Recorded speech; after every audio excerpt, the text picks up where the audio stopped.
Hello बच्चों, very good morning. चलिए आज हम बात करते हैं क्लास 10th के साइंस की। और जो चैप्टर नंबर 1 है इसका हमने इंट्रोडक्शन वाला वीडियो आपको प्रीवियसली पढ़ा चुका हूं मैं।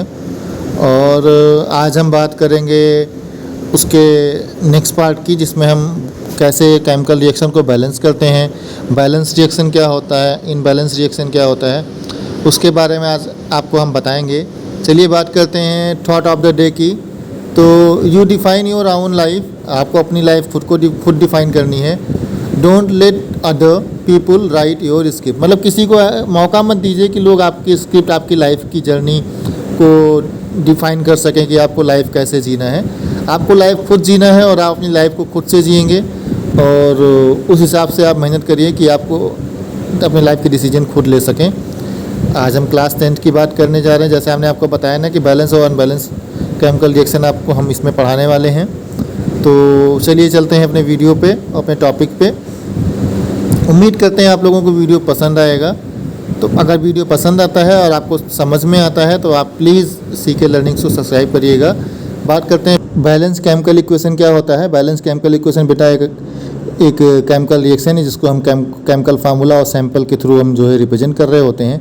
इसमें मस्ट होता है कि आपका जो रिएक्टेंट साइड होता है और product side, left and right hand side जो है आपका दोनों का दोनों जो है बराबर होना चाहिए, है ना। This conservation of mass principle is essential in chemistry. कहने का मतलब ये जो प्रिंसिपल है केमिस्ट्री में बहुत इंपॉर्टेंट होता है।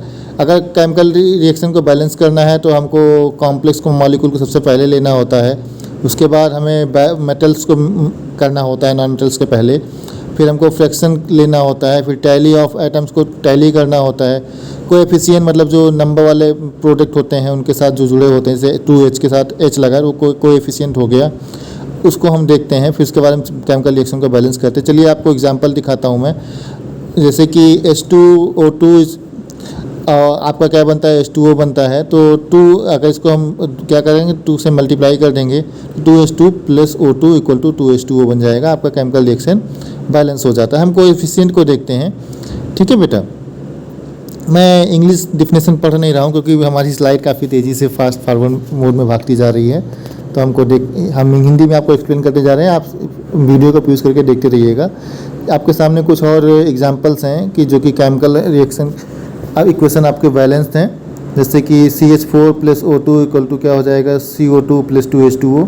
इस तरह से आप देखते जाइएगा। आपको हमने कुछ एग्जांपल दिए हुए हैं, फोटोसिंथेसिस का भी एग्जांपल दिया हुआ है ना। तो ये आप देखिए और आपको समझ में आएगा आपको, है ना। न्यूट्रलाइजेशन रिएक्शन क्या होता है उसमें भी हम देखो NaOH और HCl को जब हम मिक्स करते हैं तो हमारे सामने NaCl निकलता है, H2O निकलता है ना।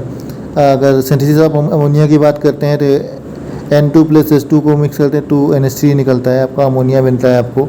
2H2O2 को हम करेंगे तो उसमें 2H2O निकलेगा + O2 निकलेगा। तो इस तरह के रिएक्शंस क्या करते हैं, बैलेंस रिएक्शन होते हैं ना। इसमें प्रोडक्ट और आपका रिएक्टेंट बोथ साइड जो होता है वो सेम होता है, बैलेंस होता है।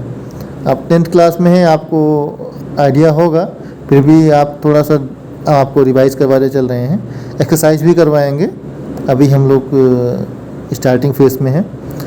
अगर आपके सामने देखो पिक्चर भी है, हमने रिएक्टेंट साइड क्या होता है, जैसे N2 + H2 क्या बनेगा, आपका प्रोडक्ट क्या निकल के आएगा, NH3 निकल करके आएगा, जिसमें हम एटम काउंट करेंगे तो ये एक तरह से अनबैलेंस हुआ। तो नीचे हमने बैलेंस किया हुआ है उसको, तो आप उसमें भी आप देख सकते हैं कि ये आपका बैलेंस हो जाएगा। N2 + 3H2 क्या हो जाएगा, 2NH3 हो जाएगा। देखो नाइट्रोजन और हाइड्रोजन के कोएफिशिएंट बोथ साइड जो है बैलेंस है।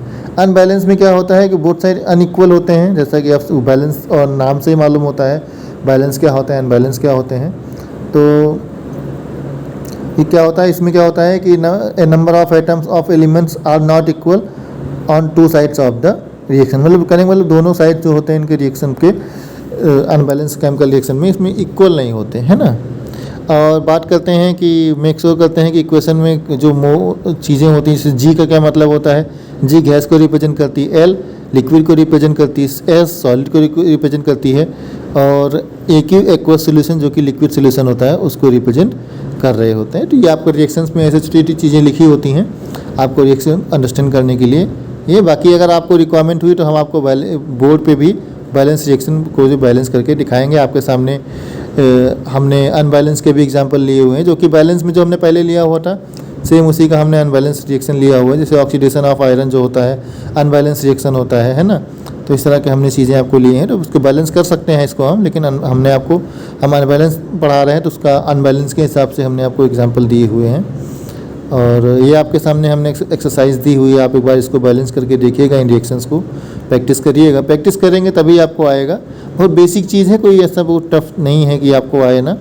बैलेंस करना अनबैलेंस करना आप क्लासेस में भी आप पढ़े होंगे स्कूल में, और हम भी आपको बता रहे हैं। बहुत माइनर चीज़ है, बहुत टफ नहीं है ना। मल्टीप्लिकेशन और डिवीज़न और बेसिक चीज़ें हैं इसमें, बाकी इतना टफ आपकी क्लास में आएगा नहीं। हमने आपके सामने लिखा हुआ है, आप इन स्टेप्स को फॉलो करिएगा और आपके सामने अनबैलेंस रिएक्शन होगा, उसको आइडेंटिफाई करना, उसमें एटम्स को बोथ साइड, उसके बाद उसके कोएफिशिएंट को एडजस्ट करना होता है। फिर उसके बाद आपको मेक श्योर करना होता है कि क्वेश्चन आपका मतलब सही हुआ कि नहीं, उसको ट्रायल करके आप काउंट करके देखिएगा।